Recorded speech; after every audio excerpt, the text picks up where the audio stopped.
Magandang gabi po sa ating lahat, lalo-lalo na sa ating mga observers at ating mga kasama sa CCW.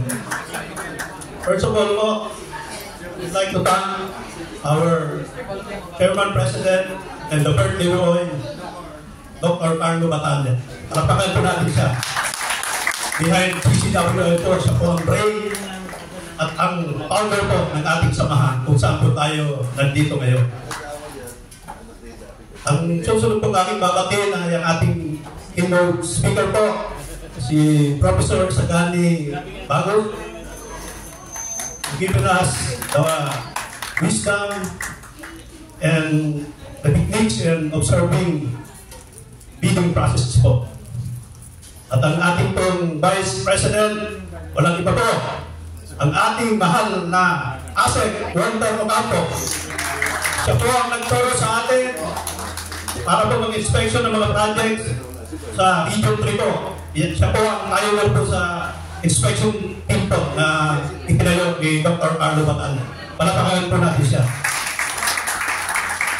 At sa mga nandito po lahat, lalo na po ang mga kaibigan ni Boss, si Governor Rodriguez po, Eddie Rodriguez po ng Quezon, at ang mga kasamahan niya po sa Mercator, ang mga horse owner po na nakikisa po sa atin ngayon. Magandang gabi po. As a National Liaison Officer of CCW for almost 5 years now, I feel honored to be given this challenging task.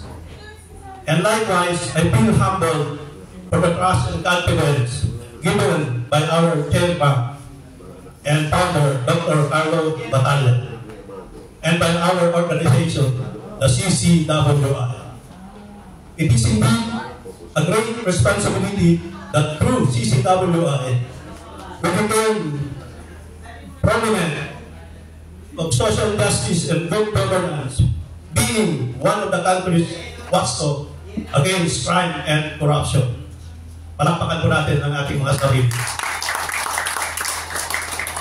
Sa kabila ng mabigat na responsibilidad bilang bahagi ng isang organisasyon na nagbabantay at sumusunod ng kapakanan ng taong bayan, isang kasiyahan din para sa akin ang maging instrumento maghatid ng tulong sa mga nangangailangan.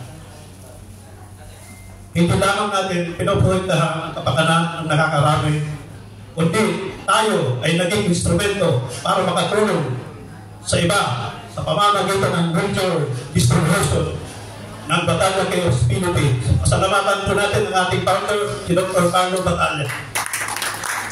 At isa po ako sa naging bahagi nito. Being part of CCW is the way of giving back to the community my valued time and voluntarily services are my contribution to serve my country, ensuring people to power, especially government officials and public entities, are compliant with our laws and likewise accountable for their actions. Alam niyo naman, sa ating trabaho, minsan may nakakabangga tayo, nakakalabang tayo, pero kadalasan may nagiging kaibigan tayo at nakakapagpulbunin ng mga kaalyado. Ang importante ay ginagawa natin ang ating trabaho ng tama, walang inaapakan, hindi nang naagrabyado at higit sa lahat ay dinadaan sa mabuting usapan. Maraming salamat, Boss Carlos, sa patuloy ng tiwala at magandang samahan. Saludin rin ako sa lahat ng mga buo-buo ng CCWA sa inyong dedikasyon at katapusang magsilbi. Kasama niyo po ang lahat ng laban, ang mga gawain para sa kapakanan ng lahat. Mabuhay po ang CCWA. Maraming salamat at magandang gabi.